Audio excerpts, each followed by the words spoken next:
The host's voice became a distant hum, a meaningless sound that faded into the general noise of the celebration. It was then that a quiet, cold understanding settled over me. I finally grasped the meaning behind the sideways glances and hushed whispers that had been following me all afternoon. Leo, the man who was supposed to be the best man, was now standing at the center of the stage, bathed in a soft spotlight. He was waiting for the bride, who was making her way toward him down the aisle. The heavy scent of flowers in the room felt suffocating, making my head feel light, and the steady, rhythmic beat of the music seemed to match the frantic pounding in my chest. I felt completely frozen in my seat, watching the man who, only the day before, had told me he loved me. Now he was smiling tenderly as he took the bride's hand in his, leaning in to kiss her. It seemed as though half of the wedding guests were focused on the couple, their faces alight with joy, while the other half couldn't resist sneaking looks in my direction. In the midst of what should have been a beautiful and touching ceremony, I was a glaring anomaly, my face a blank mask that I couldn't seem to control. I must have looked like the unfortunate punchline to a very cruel and very public joke. During his speech, Leo thanked the guests, his friends, and his parents, his voice perfectly calm and composed. But when he finished his acknowledgments, his eyes found mine in the crowd. "Chloe," he began, "I've thought about this for a long time, and I decided that I had to say this to you today." I held my breath, every muscle in my body tightening. Out of the corner of my eye, I saw several of Leo's friends shifting subtly in their seats, moving closer to the aisle as if they were preparing for me to make a scene, to run onto the stage and ruin everything. "Thank you for being by my side for all these years," he continued, his voice echoing through the silent room. "But I'm sorry, the woman I want to spend my life with is someone else." Next to him, the bride, Sophie, had tears welling up in her eyes at his public declaration of love. They stared at each other as if they were the only two people in the entire world. It was in that moment that the fog in my mind finally cleared, and I realized with a jolt that I should have left hours ago. But when I tried to stand, my legs wouldn't obey. I felt paralyzed, pinned to my chair by a wave of emotions so overwhelming that I couldn't process them. From the moment I had taken my seat among the other guests, I knew I would be the subject of gossip, the pitiful ex-girlfriend. Still, I held on to what little dignity I had left, determined not to let anyone see me fall apart. As I struggled to maintain my composure, the bride began to give her own speech. Her voice was gentle and soft, and then, at the very end, she said my name. "Chloe, I'm sorry we had to meet under these circumstances." It took a moment for her words to sink in. I looked up, blinking away the haze that had settled over my vision. "Leo wanted to talk to you before this," she explained, "but I told him not to. He has always seen you as a sister, and I was worried he would say something that might hurt you." Sophie went on, thanking me for things I couldn't comprehend, her voice blurring into a meaningless drone as I fought to keep myself together. I forced a stiff smile and mouthed my congratulations, even as a sharp pain twisted in my gut. Most of the people in the room were familiar faces from my life, and the looks of pity and sympathy they sent my way were unmistakable. It became painfully clear that everyone had known about Sophie's place in Leo's life. Everyone except for me. I had been the only one foolishly left in the dark. When I finally felt like my legs could support me, I picked up my phone from the table and stood up. Just as I turned to walk away, a voice from a nearby table called out, "Hey, you forgot your bag." I paused for a second but didn't look back. That bag had been a gift from Leo. I never wanted to see it again. The noise of the wedding reception faded behind me as I pushed open the large double doors. Bright sunlight streamed down, and the forced smile I had been wearing finally crumbled from my face. I didn't even realize that tears were streaming down my cheeks. "You look terrible," a voice said from nearby. "Anyone would think you just came from a funeral." Startled, I turned to see who had spoken. Alex was leaning against his car, a cigarette held loosely between his fingers. Even in my dazed state, I remembered why he hadn't been inside the venue. He was severely allergic to pollen. "Want to get out of here?" he asked, his tone casual. "I can give you a ride." Without a second thought, I found myself walking toward him, opening the passenger door and sinking into the seat. Alex didn't bother asking where I wanted to go. He just started the engine, and the sports car launched forward with a powerful roar. The anger, the heartbreak, and all the other messy feelings that had been churning inside me were instantly replaced by a sudden, sharp fear that we were about to crash. By the time the car finally screeched to a halt, every other thought had been pushed from my mind. My hands were trembling as I fumbled with the seatbelt. When I opened the door, my legs gave out from under me and I collapsed onto my knees on the pavement. "Did you seriously just come from a funeral?" Alex asked again, crouching down beside me. I didn't need a mirror to know that my face was pale, that I probably looked like I had just seen a ghost. "I'm not ready to die yet," I muttered, my voice shaky. "Were you trying to catch a flight? Or were you trying to send me to the afterlife?"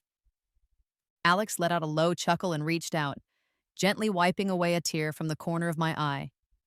It was only then that I realized I had been crying from fear, not from grief. In the adult world, it often doesn't take much, a single look, a quiet moment, for someone to show you how they truly feel. I could see it clearly in Alex's eyes. He was interested in me. I wasn't unattractive, and my figure was decent. Sitting there on the ground in my form-fitting dress, my eyes still wet with tears, I must have looked like the perfect image of a tragic heroine. And perhaps a small part of me wanted to embrace that role. So, without thinking, the words tumbled out of my mouth. "Do you need someone by your side?" At the last possible second, I changed the word girlfriend to something more vague, not wanting to seem too forward. Alex gave me a look that I couldn't quite decipher. He didn't say anything. Instead, he helped me to my feet and gently brushed the dust from my legs. Then, without any warning, he scooped me up into his arms. Caught off guard, I instinctively wrapped my arms around his neck. It felt surprisingly natural, as if this was exactly where I was supposed to be. I didn't notice the slight hesitation in his movement as he glanced around. A short distance away, a private plane was waiting on the tarmac. I suddenly remembered my earlier accusation. Was he actually trying to catch a flight? The thought made a small, ironic laugh escape my lips. From the moment I stepped onto that plane until it took off, nearly 40 minutes had passed. I didn't ask where we were going. Alex handed me a change of clothes, and with the help of a kind flight attendant, I took a long, hot shower in the jet's surprisingly spacious bathroom. Strangely, ever since I had gotten into Alex's car, nothing had felt quite real. I hadn't thought about Leo even once. In fact, I found myself genuinely impressed by this world of extreme wealth. Before my family's business collapsed, our social standing had been nearly equal to Leo's family. I had grown up with money and wasn't easily amazed, but Alex's family existed in an entirely different sphere of luxury, one I had only vaguely been aware of. If it hadn't been for Alex's grandfather, who had served as a mentor to our parents' generation, Leo and I would never have had the chance to even meet someone like Alex. After I stepped out of the shower, my mind felt much clearer. But then, the memory of how I had practically thrown myself at Alex came rushing back, bringing with it a crushing wave of embarrassment. Shame flooded my chest, and for a moment it felt difficult to breathe. "Are you planning to camp in there?"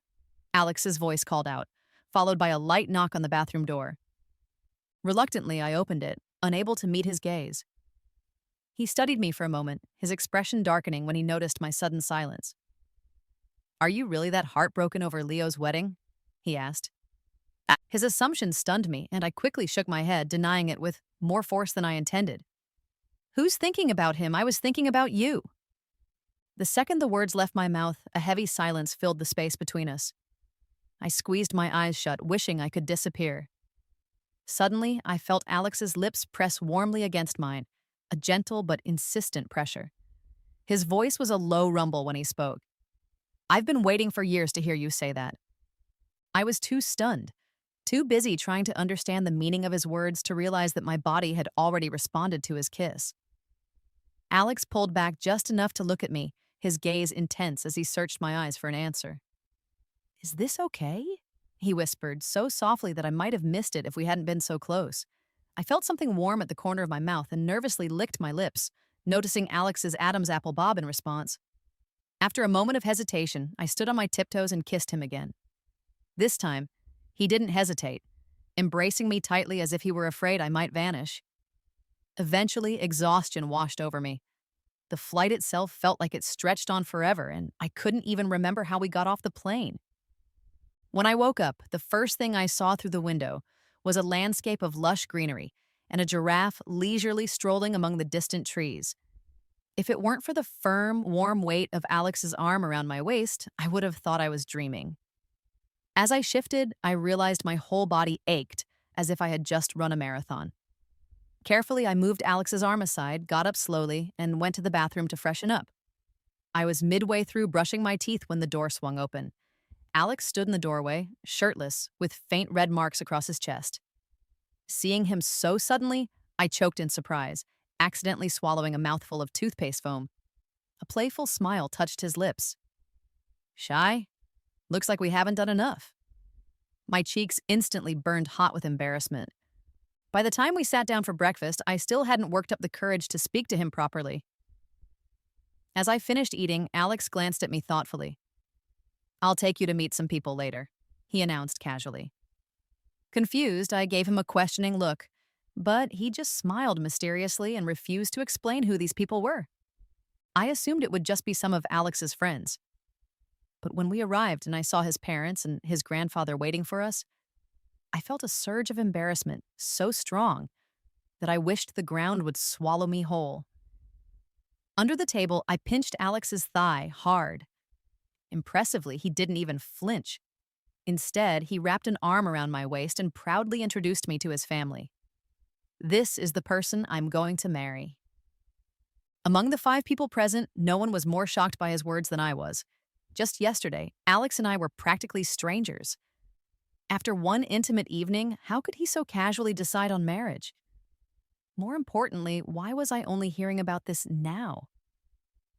The whole situation felt completely surreal, like a strange dream I might wake up from at any moment. Only my upbringing, which had drilled politeness into me, allowed me to maintain a calm conversation with Alex's family. I had expected them to be intimidating. After all, his parents were frequently featured in financial magazines and on lists of the world's wealthiest people. Yet, after Alex introduced me, they offered me nothing but genuine smiles and kindness. Alex's grandfather, who already knew me from when I was a child, seemed especially pleased. His gaze was soft when he looked at me, though it turned stern when he addressed Alex. It took you this long to win my granddaughter-in-law back? How useless. His sudden comment made me blush furiously. Surprisingly, Alex readily agreed. It's my fault for listening to you, focusing so much on my studies and letting someone else claim her first. As the meal went on, their conversation revealed that Alex had told his family about me a long time ago. His grandparents were respected professors, traditional and strict. Because his parents were always busy with their business empire, Alex had been largely raised by his grandparents, who had instilled in him a sense of obedience and discipline. Alex had apparently planned to confess his feelings to me after we graduated from college, but Leo and I had started dating during our sophomore year. If it hadn't been for the tragic accident that took my parents' lives right after my graduation, Leo and I might have already been engaged.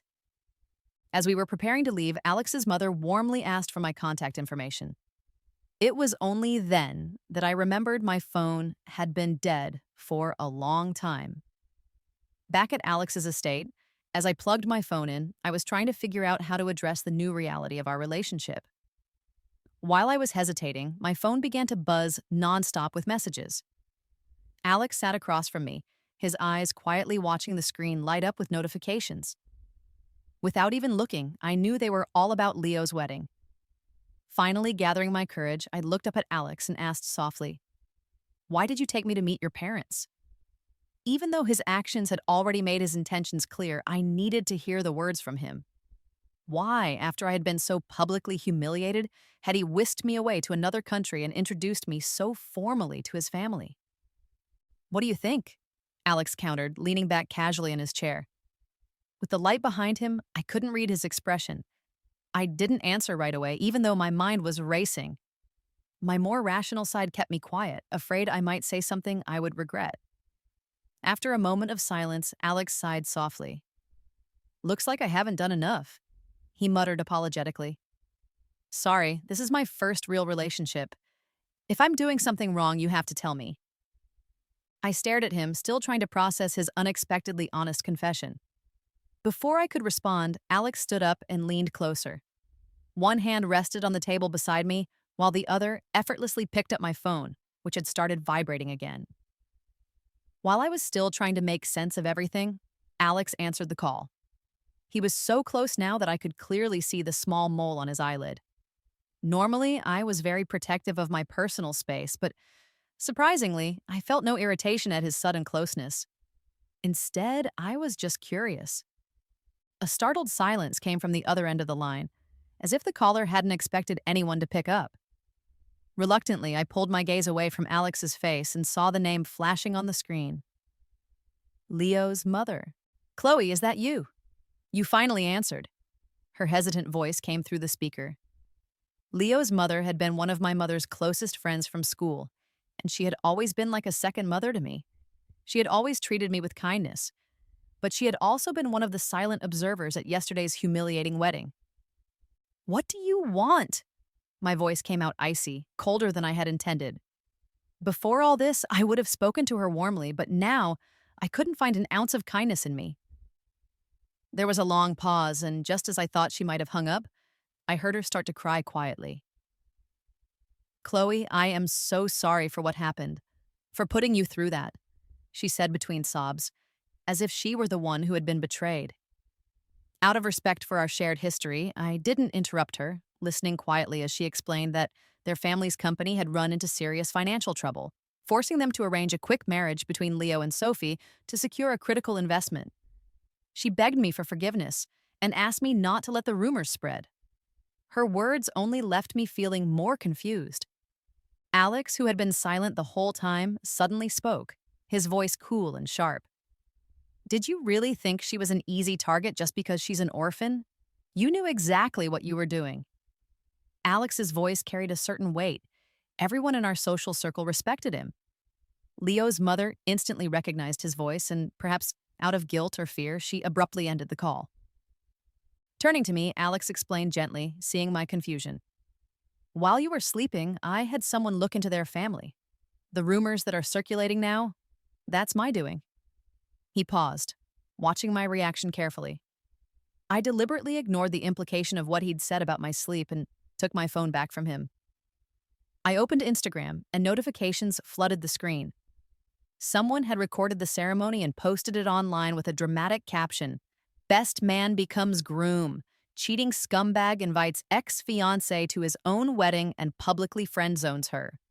The comments were filled with shock and outrage from people who had once thought Leo and I were the perfect couple. Yet, as I watched the video again, hearing Leo and Sophie's vows, I felt strangely detached. Leo and I had grown up together with over 20 years of shared memories, 5 of those as a couple. When my parents passed away and our family's company started to fail, Leo and his family had seemed like my saviors. But now, I wondered if his kindness had been genuine at all, or if it was just an elaborate performance. Had the man who promised to love me forever been acting the whole time? I was bluffing earlier, Alex said quietly, pulling me from my spiraling thoughts. But now, I genuinely suspect your family's collapse wasn't an accident. My head snapped up, stunned. What? I whispered, the realization hitting me like a physical blow. Thinking back to Leo's mother's desperation on the phone and the sudden suspicious downfall of my family's company right after my parents' death, a sense of deep betrayal twisted inside me. Those days had been so dark, and I had barely survived.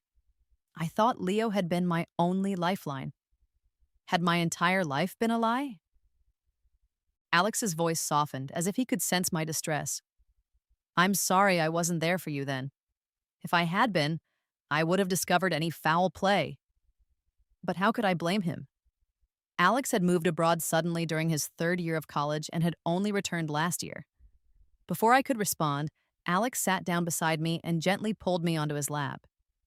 Despite our years together, Leo and I had never been very physically intimate. He always claimed it was out of respect for me, though I sometimes had my doubts. Yesterday with Alex had been reckless, a spontaneous act driven by raw emotion. Still feeling vulnerable, I shifted uncomfortably in his lap. Stop moving. Alex's voice grew husky. Realizing his predicament, I froze, my cheeks growing warm. He leaned closer, placing a gentle kiss behind my ear. "Don't worry," he whispered, sensing my nervousness. "I won't touch you again for the next couple of days." I had never noticed how direct and unfiltered Alex could be. His blunt honesty was strangely comforting, distracting me from the thoughts of Leo's betrayal. In the days that followed, Alex showed me around his expansive estate, which was so large it resembled a private zoo. Worried that I might get bored, he personally introduced me to each animal, sharing their individual stories. Cats and dogs had always seemed to like me, but I hadn't expected the larger, wilder animals to be so friendly. When a majestic lion rolled onto its back, inviting me to rub its belly, I couldn't resist reaching out in awe. For a moment, I felt a pang of envy for Alex's unique lifestyle. Just as my fingers brushed against the lion's fur, Alex ended a phone call and swiftly lifted me into his arms. "That's a male lion," he remarked, a dry, amused warning in his voice. "Mind the gender." The lion and I just stared at each other in mutual confusion. It took me a moment to realize that Alex was actually jealous of a lion. On the third day of our stay, Alex, still concerned I might be bored, took me on his private plane under the pretense of inspecting some of his properties. He continued this for the next month, arranging endless trips to keep me occupied. By the fifth flight, I finally realized that he never once let me sit quietly from takeoff to landing, and by the end of each trip, my legs would feel weak at the mere sight of a plane. Throughout this time, Leo tried to contact me repeatedly. The first time I answered one of his calls, Alex caught me. He glared at me, took my phone, and blocked all of Leo's contact information. When Leo called again from an unknown number, Alex immediately blocked that one too, clearly treating it like some kind of amusing game. On the day we returned to the country, Alex dropped me off right in front of my house. "I have something urgent to take care of," he said briskly. "Pack your things. I'll be back to pick you up shortly." While we were away, Alex had already insisted multiple times that I should move in with him when we got back. He was usually very accommodating, but he was unusually firm about this. "I can't sleep without you," he had stated bluntly. Even after spending a month with him, I still wasn't used to his frankness, so I didn't argue. I just thought about how lonely his life must have been before I came along. Before going inside, I paused, remembering that the front door lock still had Leo's fingerprint data stored. With a sense of determination, I quickly deleted his access and changed the password. This house had originally been bought by Leo's mother after my family went bankrupt. Perhaps it was time to return it. Almost everything inside, the furniture, the decorations, the everyday items, had been chosen by Leo and me together. Everywhere I looked, I was flooded with memories of our past. Alex had mentioned that the investigation into Leo and his family was progressing smoothly, and it seemed more and more certain that they were involved in my parents' deaths. I took a deep breath, feeling a new sense of clarity. The next time Leo and I met, we would be enemies. I decided to leave all my memories of Leo right here in this house. Aside from a few keepsakes that had belonged to my parents, I packed only a few changes of clothes and zipped up my suitcase. Just as I was about to call Alex to let him know I would head over to his place, I heard someone unsuccessfully trying to open the front door, followed by loud, angry banging. "Chloe, I know you're in there. Let's talk. Open the door." It was Leo. Though he was clearly trying to sound calm, his voice was trembling with anger. At that moment, I was grateful that I had changed the lock. But I hadn't expected him to bring someone with him. When I didn't answer, I heard them whispering to each other, followed immediately by a violent blow against the door. Each strike made my heart race as I watched helplessly, realizing that the door wouldn't hold for much longer. I quickly opened my phone to a message from Alex and immediately dialed his number. Just as the door splintered open, I cried urgently into the phone. "Alex, hurry! Please come save me!" Leo and an unfamiliar man stormed into the house, both of them holding sticks. "What's happening? Stay calm. Hide immediately. I'll be there soon," Alex yelled frantically through the phone. I stared into Leo's cold, malicious eyes, suddenly too terrified to speak. "Chloe, come over here. Let's talk," Leo said. But the dangerous look on his face completely contradicted his calm tone. I had never seen him look like this before. "What is there to talk about?" I asked, trying desperately to keep my voice from shaking. Leo threw his stick aside and took a step closer, his voice suddenly soft. Why are you with Alex? What is your relationship with him? His accusing tone, as if he had caught me cheating, filled me with anger. Alex and I are exactly what you think we are, I snapped back defiantly. End things with him. Pretend nothing ever happened, Leo said with shocking arrogance. I've already put this house in your name. You can keep living here. His words made me realize that I had never truly known him at all. What do you mean by that? You expect me to be your mistress? Leo laughed, a bitter sound. Don't say it like that. Getting married wasn't my choice. Everything I said at the wedding was because Sophie demanded it. The one I've always loved is you. Shut up, I shouted, completely disgusted. If before I had only felt that my years with him were a waste, now his very presence made me sick. Where do you get the confidence to ask this of me? Break up with Alex. Whatever you've done with him doesn't matter. Just be obedient and stay by my side, Leo insisted, moving closer and trying to pull me into an embrace. Instinctively, I pulled away and slapped him hard across the face. Immediately, the stranger who was with Leo raised his phone and pointed the camera at us. I didn't know what kind of twisted plan they had, but my instincts screamed that it was nothing good. I've been with you for so many years and never dared to touch you, Leo said, his voice full of resentment. But now, Alex beat me to it. Don't be scared. I'll be gentle with you.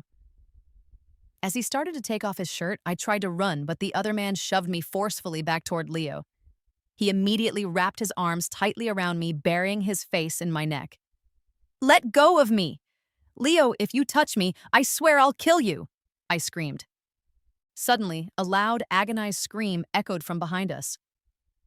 Leo froze, turning to see what was happening, but someone grabbed him and threw him violently to the ground.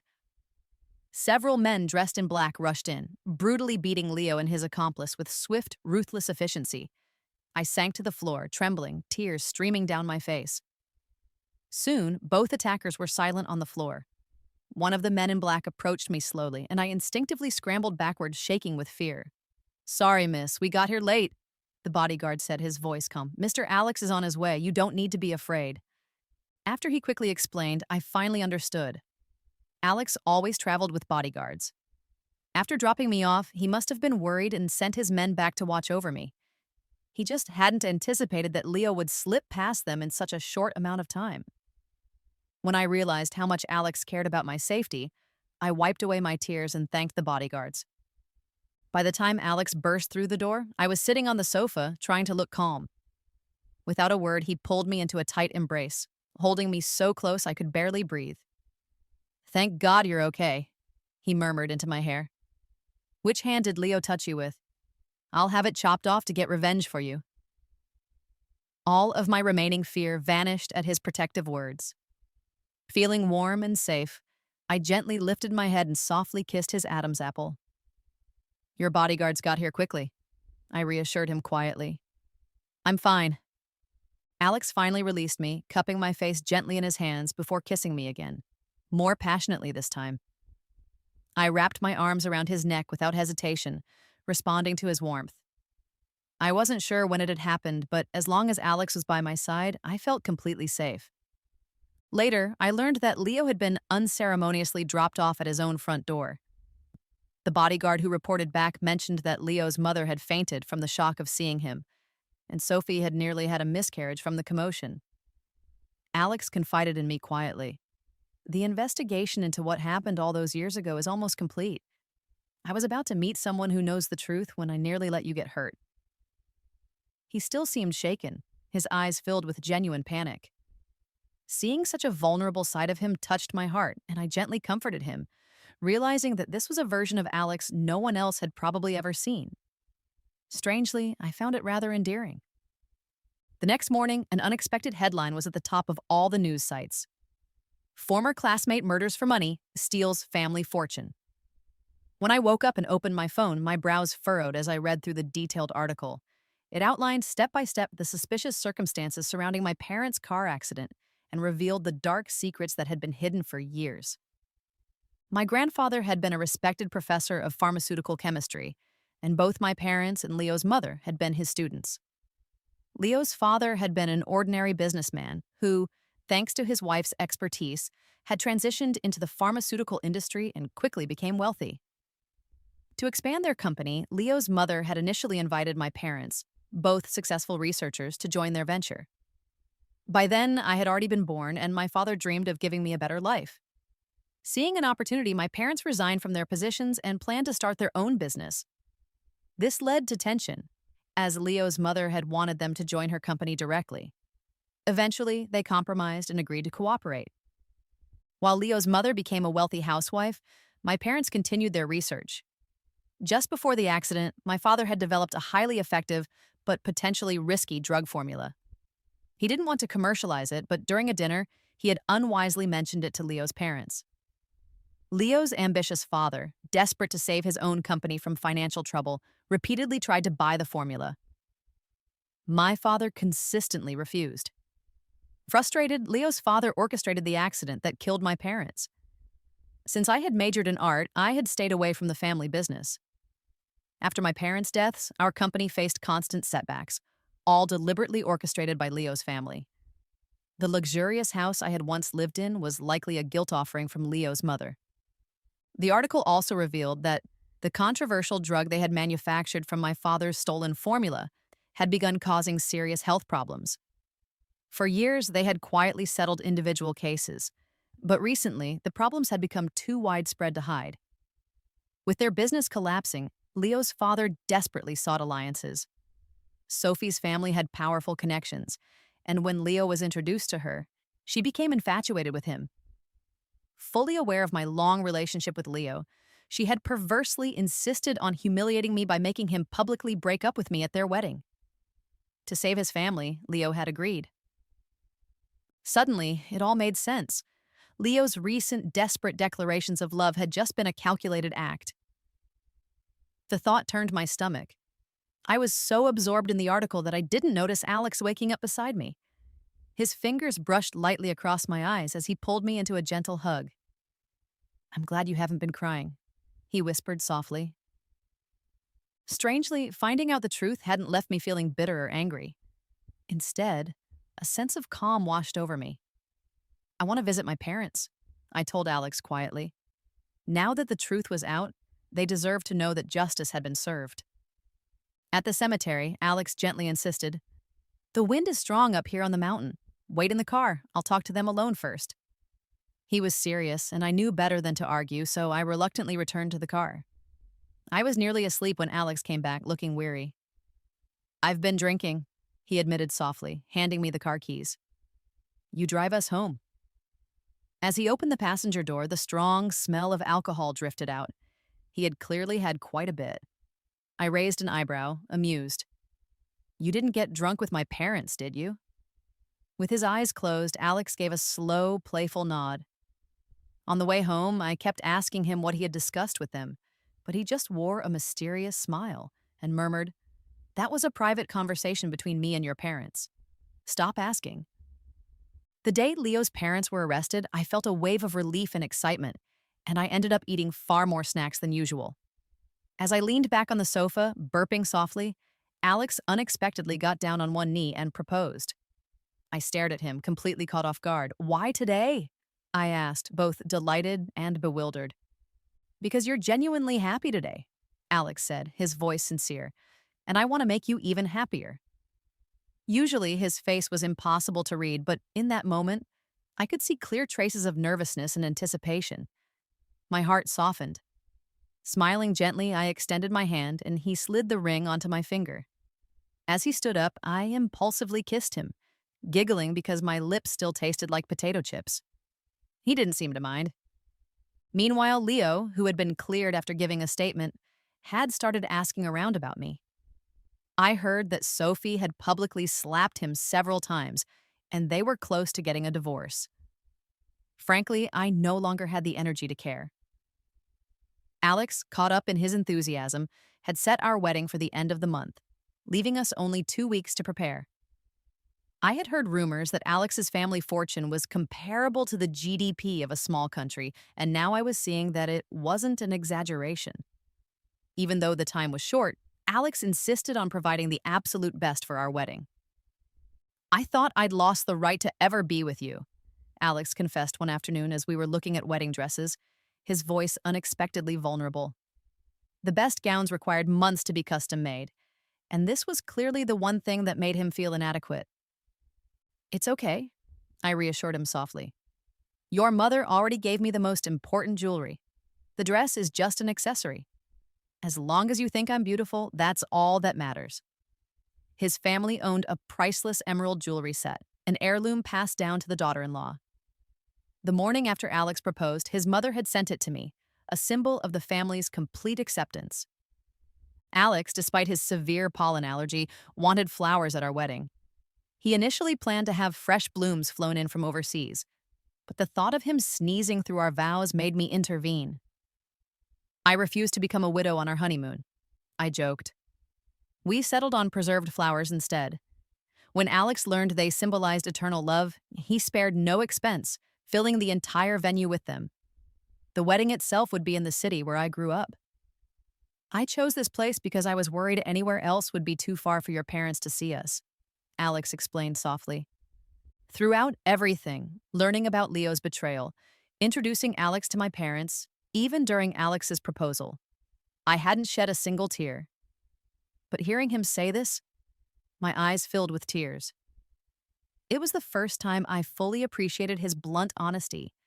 He never left me guessing, and his directness was a constant comfort.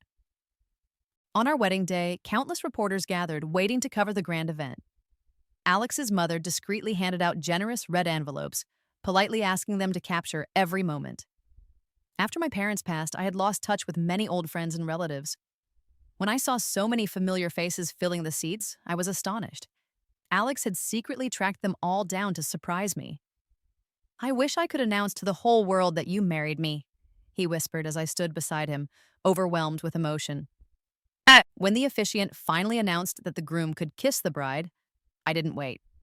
I lifted my own veil, grabbed Alex by the neck, and pressed my lips passionately against his. The crowd burst into laughter and applause, jolting Alex out of his surprise. Smiling broadly, he wrapped his arms tightly around me, deepening our kiss. A photo of that moment later went viral. Amidst the celebration, I overheard whispers about Leo. Did you hear? Someone muttered. Someone sent Leo that viral photo. After his family's assets were frozen, he and Sophie moved into a new house, but apparently he emptied it completely.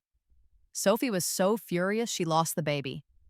Before I could dwell on it, Alex came over and gently took my hand. Baby, are you tired? He asked sweetly. After seeing off another group of guests, he ignored the curious stares and wrapped his arms around me. When I shot him a playful warning glare, he reluctantly loosened his grip, looking slightly dejected. I immediately softened, leaning forward to kiss his cheek. His mood lifted instantly. From that moment on, I decided that I would never again allow anything or anyone to disturb my happiness. All I wanted was to cherish the man beside me and make him as happy as he had made me.